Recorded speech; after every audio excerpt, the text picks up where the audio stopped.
All right. Well, fearing the Taliban's takeover, thousands have attempted to flee Kabul, hundreds packing into U.S. cargo jets to escape Afghanistan. Our next guest was lucky enough to board one of those jets along with her husband and has made it safely to the U.S.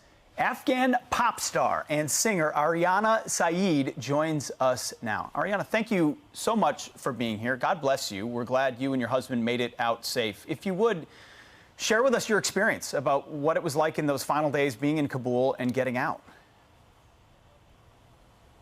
Good morning to you all. Thanks for having me. Getting out of Kabul was an absolute horrifying experience for me, but I'm very grateful, that I'm alive. But to be quite honest with you, I'm quite worried and concerned about all those millions of people who are left behind in Afghanistan and they have nowhere to go to. My heart just bleeds for them, and the situation in Afghanistan right now it's really concerning. People, the day I was coming, there was like thousands and thousands of people at the airport trying to get into the planes on top of each other. Kids were crying and screaming. So many, like thousands of people from provinces, they've come to Kabul and they don't have shelters. They don't have food to eat. The situation is really, really bad. It's really bad. Aryana, thank you so much for joining us on the show. By the way, I've seen so many of your music videos. I know how popular you are around the world, and especially in that area of the world. Mike, I have just a question for you. When I see the images, and I'm glad you got out, but some of the images we've seen are these giant cargo aircrafts packed with people, and most of them are men. And I'm confused because we here always think of women and children first. Can you help me understand, because it seems to me from everything we know about Afghanistan that it is women like yourself who have defied some of these cultural norms, young girls who are at risk of being, sold into sex slavery with the Taliban, Christian minorities.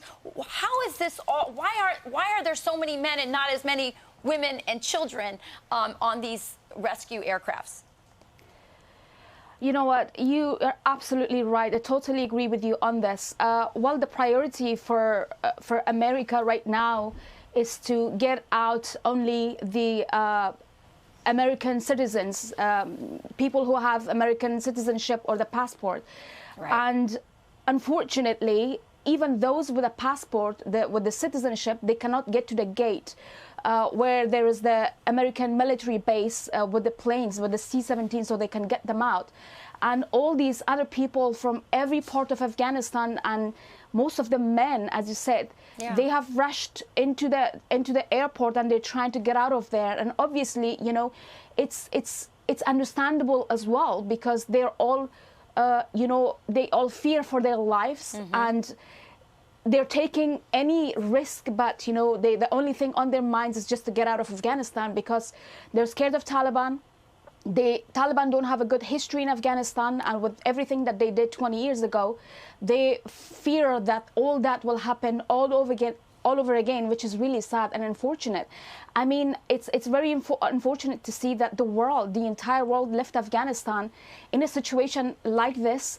They let Taliban take over a country in a span of a few days, and in a matter of a few hours I was in Kabul when Taliban just took over and they started walking to the airport. When I had a flight on the 15th of August, I was supposed to fly out, and then we heard like shootings, and then within a span of a few minutes the entire airport was empty of the staff and the security. They just ran away. They left the airport to the people. And then the people rushed into the planes, and each and every plane was like filled with thousands of people, and there was no room, there was no oxygen to breathe. Kids were crying and screaming, the women were crying, and it's all a chaos. It's a chaos, and I don't understand how can that happen. What kind of a game is being played in Afghanistan right now? We're all confused about it, but it's just very unfair for the people of Afghanistan. it's unfair for the U.S. Army, for all those lives that were lost in Afghanistan over the years. What about them? Like, the world has forgotten why they went to Afghanistan initially. What was their plans? They were there to get rid of Al-Qaeda and get rid of Taliban. And then 20 years later, after all this money, the millions and trillions of dollars that were spent in Afghanistan, or the lives that were lost, they would just suddenly leave Afghanistan in chaos and they come back. And I understand and I appreciate the fact that they're trying to get the U.S., the citizens, civilians with a passport out. But what about the millions of people that we would be left behind in Afghanistan and they have nowhere to go to? It's just horrifying and it's crazy. I don't understand. I'm really confused. Aryana, you described the situation at the airport. We hear in your words the images of chaos. Take me on the way to the airport, if you will. And it may be there's timing differences between what's happening now and when you got out, but we hear the reports of how difficult it is to get to the airport, the streets which are controlled by the Taliban. I heard you talk about a horrifying experience. Were you confident you could even make your way to the airport? Oh my God, not at all. You know what, as I mentioned earlier, on the 15th of August, I was supposed to have a flight at 8 p.m. In the evening with a commercial flight. So 2 o'clock in the afternoon, we went to the airport a bit earlier, because the airport was in chaos. And unfortunately, as I mentioned, the security and the staff of the airport left the airport for the people, and the airplanes got filled up with people and there was no space for anybody, and the plane didn't take off because obviously the pilots ran away as well because they were scared, because there was people inside the planes with guns. They were armed. And so we had no choice but to try to get out of the airplane on the 15th of August, which was big risk for me because I have been a direct target of Taliban for the past few years, because besides the fact that I'm a singer and I've been a judge on the biggest music show in Afghanistan, I've also been a very outspoken women's rights activist, and I have talked against them and I have posted against them for so many years now, and if they would catch me alive, God knows what they would do to me. I was, so we heard that the Taliban are walking towards the airport. So I was thinking with my fiance, if I stay here inside the airport and if they come inside and they ask for names and for identities, the first person that they would catch would be me and my fiance. So this is like around 10 or 11 o'clock at night. So we decided to walk out of the airport. So unfortunately, there's only one road that you can walk outside the airport or come into the airport, and we had to go through that road, even though we had heard that the Taliban are walking towards the airport. We had no other option. Right. So we started walking, and when we were walking out, hundreds of more people, they're coming in and they're just running towards the airport, and we're getting out. So we reached the end of the road and suddenly we hear gunshots like right in front of us, like 2 meters away. And then we have a video of that, that we can share with you guys later on if you wanted to. So there's gunshots, and then one of I'm not sure still if this was a security person or if this was a Talib. I'm really confused.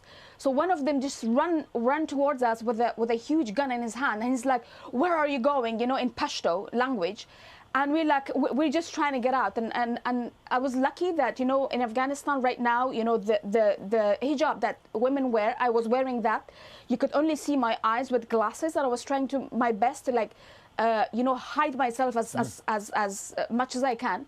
And my fiance also the same thing. So he was like, "Where are you going?" I said, "We just want to get out of here. We just want to get out." He said, "Okay, get out." And he was shouting and he was rushing us. So, and then my fiance asks him, he's like, "Do you belong to the security team?" And first he didn't understand what he means. He's like, just get out of here. And then he says, "It's okay, look, the Taliban is standing with us as well." And then I look around and I see a group of entire Taliban, with one of them probably being the leader. He's wearing white clothes and he has his hands behind him, and he's like thoroughly scanning people. Like, he looked at me, I remember, like I'm shivering right now when I talk about this. He looked at me like we met eye to eye, and then quickly I looked away because I was scared of him recognizing me somehow. And then there was like gunfires, like we walked through the gunshots, thousands of people there. They were like shooting in the air to scatter people, the people who were trying to get to the airport.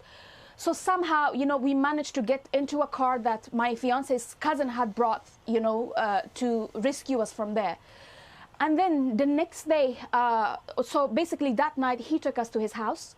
We get to his house, and then the next morning we wake up and we see a bunch of Taliban coming to the same area where we're hiding.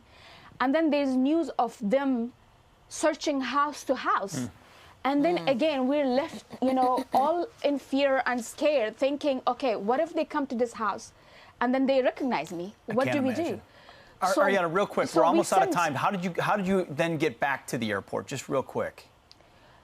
Yeah, so basically, the next night at about 11 o'clock at night, we tried to make a trip to the airport no matter what happens. We took 2 cars, me in one car and my fiance in the other car with some women and children. And we went past through 5 Talib security checks. And one of them stopped our car, but he put the little light inside the car. And when he saw a child with me, he said, okay, go. Wow. And then we went through, we went through the checkpoints and then got to the other side of the airport where the U.S. military base is, and it's called Kaya. There's a little metallic door that you have to go through inside the base. But unfortunately, that road is like really little and filled with thousands of people waiting to get inside. And then it was a nightmare to get through all these people to the gate. And then we got to the gate and showed them our passports. And initially, they were not letting us in because I have a UK passport, not an American. And my fiance is Afghan-Canadian. But then there was one translator who recognized us. He was Afghan, and he told the soldiers, look, this is a famous singer in Afghanistan, and you need to get her out of here. Right. Then they were nice enough to let us in, and that's how it sounds we got harrowing, in. Aryana, and we're so glad that you're safe, and we know your millions of fans are as well. I know that you're just wearing right now, the only thing you have is the T-shirt that you're wearing as far as clothing, I've been told. And we wish you just the best, and we hope that you will continue to be a voice for women and women's rights in Afghanistan. Sure, go, really quick. Thank you so much. Thank you. I have one more message to give to the world. Please put pressure on Pakistan, because the main problem in Afghanistan is Pakistan. Where do the Taliban come from? Where do they get support from? How do they get trained? It's all Pakistan who helped them. Please, America, please put pressure on Pakistan. And please don't forget the Afghan nation. Please, please, please. Thank you, for sharing your story with us. We really appreciate it. God bless you. God bless you. She's so right. Pakistan's been the safe zone for the Taliban for the last 20 years. It's like fighting an enemy and then allowing to have a safe space over here where they can regroup and regather and come back. It's insane. Thank you so much for your time, Aryana. Thank you. God bless you. Thank you, Aryana.